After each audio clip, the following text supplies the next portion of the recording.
now I'm joined with Joseph James. Tell me about what you do and where you're from. Hey, Stephanie. Yes, Joseph James here from New Orleans. I'm the owner of Professional Canine Solutions. We offer pet dog training as well as police dog detection training, explosives, you name it, we pretty much try to do it. That's so cool. About how many dogs do you guys train? Yearly, we can have 100 plus go through our system. Again, from pet dogs, we offer detection training for the saints and things like that. So it's a plethora of dogs that we come through. Yeah, and do they go to law enforcement after training? Do they stay with you guys? A little bit of both. Some of them do stay with us for different contracts that we actually have, and then some of them are also sold to law enforcement agencies to suit their needs. Right. And so who are we joined with today from your team? We have Max. Max is a 6-year-old Belgian Malinois that loves the camera. And he's a natural? He is a natural. Max is a dog that I use for anything and everything that we can. He's a great learning dog. So right now he is been training on narcotic Odor. So we actually have him on heroin. Ooh, is there something with our camera? I saw that jump. He just likes the camera. Okay. So can we do a demonstration of what Max would do on a typical We absolutely sure can. So let me get my stuff set up. Platz. Okay. Good boy. So this is Max. So can you describe for me what this setup would mean? Okay, we're just getting set up. 1 second.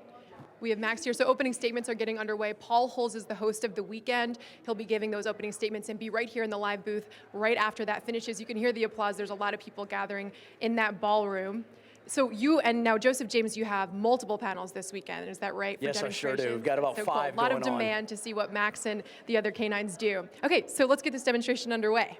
So what we're gonna do right now is there's actually a training odor. It's heroin training odor, okay? That's in one of these boxes. Max does not know which one it is, but I'm gonna tell him to search, and he needs to find this. What he's gonna do is actually show me just some indication by sticking his nose in the hole to let me know that that's where it needs to be, and then I'm gonna mark and reward it, okay? For him, we actually will call him away from it using a clicker, and I'll treat him with food for this. Right. Okay? Okay. So, all right, Max here.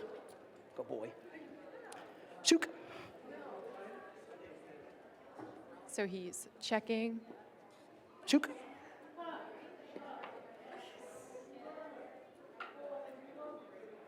Good boy. So just right there, what he was showing me is that there's odor in that actual box, okay? And so what is the movement that says, like, this is him showing you? So for him, because he's still in training, we're working on him being very passive. So like right there. Stays longer. So he stays longer on it. Now, if he goes away from it, it's okay, he's not wrong. I want him to be 100% sure that the odor's in that box right there. So it's okay that he checks other boxes, but I want to see that he's confident on where the odor's actually at. So, souk. What does souk mean? Souk means search. It's just another language. Got it. Is that just so that someone doesn't accidentally give them a cue? No, a lot of dogs are just trained in different languages. It's just sometimes it depends on where they're raised from. What are some of the other? I know that he would probably do it if you're giving a command, but can you give me some examples of your language with him? Yeah, so he's trained in a little bit of German and Dutch. Oh, okay. So Platz is him laying down. Platz. Sitz is him sitting up. Laut. Loud. So I'll get him to bark on command as well. Very cool. But what we teach in this is for him to actually give us a passive alert, okay? I don't want him scratching at the boxes. I don't want him barking at it. I just want him to go over and do some sort of natural behavior for where basically the height of the odor or the find is at. Yeah, okay? Is that part of, like, if they're working with law enforcement, they're not interrupting a scene? Yes, 100%. So years ago, dogs were trained in more an aggressive manner, okay? Where they would scratch, they would bark at things, and that was the way that they were trained. Now we're getting more into a lot of passive, where they would just give us an indication. Like, let's say that the odor was up high here, it may be more natural for him to either sit and look up or kind of put his hands up on the wall to saying, hey, there's something up here. Right. So that way they're not disturbing certain things. And this goes into play for a lot of, the protection of certain items of people, cars, things like that, but also even for like explosive dogs, you don't want an explosive dog running up to it and start scratching a box. Right. It may be detrimental to all of us. Keep them safe and everyone there. Correct. So I want to ask you, I'm a dog lover. A lot of people here are dog lovers. What's the etiquette? So I see the sign says do not pet. Most people know don't pet a service animal. What about for canine dogs? Same etiquette for canine dogs. you know, we train our dogs to be very neutral around people. They're very, very friendly. If I let Max off leash, he'd go up and pet and hug everybody and lick everybody. But I want him to know that there's a difference between it's time to work. When the vest goes on, it's time to work for me. Ignore everybody else and just focus on what you're doing with me. When the vest comes off, then everybody can pet and he can love and hug and things like that. Yeah. Not all dogs can be like that, okay? So that's why we do those things for the safety of the general public, but also to let them know, you're here to work for me.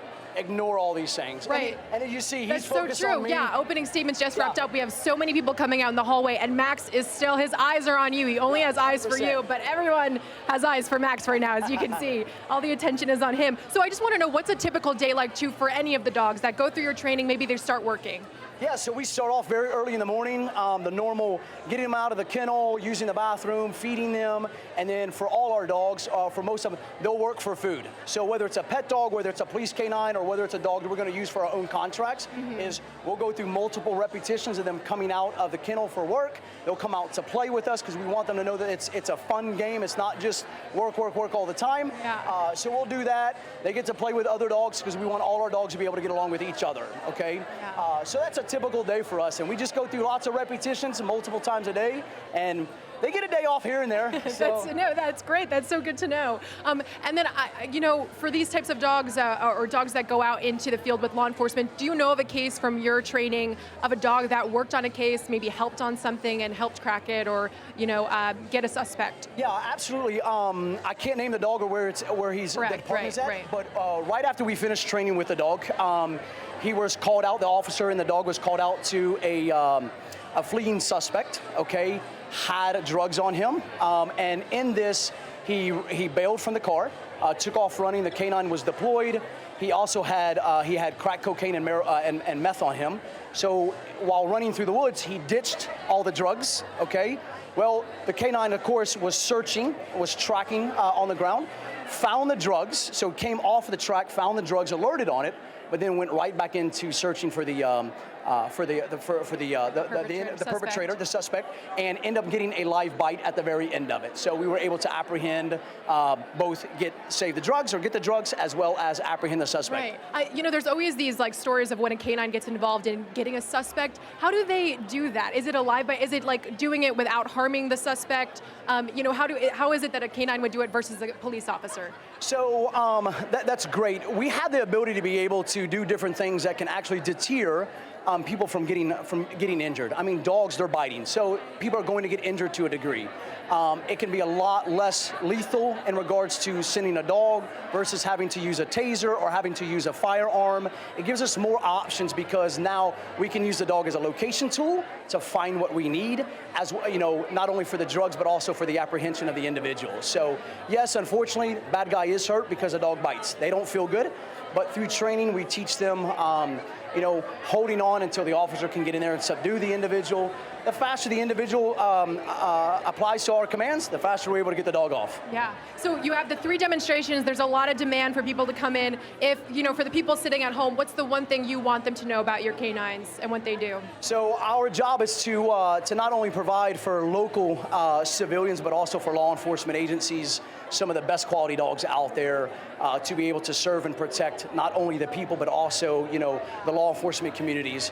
Dogs are a vital asset. There's not one piece of technology that can outdo a dog's nose or outdo the ability to be able to send a dog in where we may not be able to send officers in to be able to do things because of their ability to be able to apprehend suspects. Got it. Okay, so now I want to ask you, if I gave the command to Max, would he do it or no? Not normally. He may do it. Most dogs won't, just because of the bond and the training that I have with him. Yeah, that's so cool. That's ultimately what we want them to understand. Yeah, okay? that connection helps them. Correct. So he may do certain things because I do have him work with other individuals, but if we were doing an apprehension of a suspect or even the drugs itself, he may not listen, and that's completely okay. I really don't want him to. I want him to take all the commands from me or the handler that we teach him to be with. That's so cool. So for those watching at home, you know, we are not supposed to pet him. That's the etiquette. He's working, especially when he has that vest on, right? So can we get him to help me with my tag out here? Can you have him bark with me? Yeah. Okay, so let's do that. So we're gonna have Max help us. us Here, say goodbye Max. and tag out. We're going to call it the Paul Holes call, since Paul Holes will be joining us directly after this in the live booth. So Max, help us out here. Loud, loud, loud, loud. Good boy. And there you have it. Thank you, Max, for joining us, and Joseph James from Professional Canine Solutions. We'll have Paul Holes here to kick off CrimeCon. We'll have live coverage throughout the weekend. Stay tuned.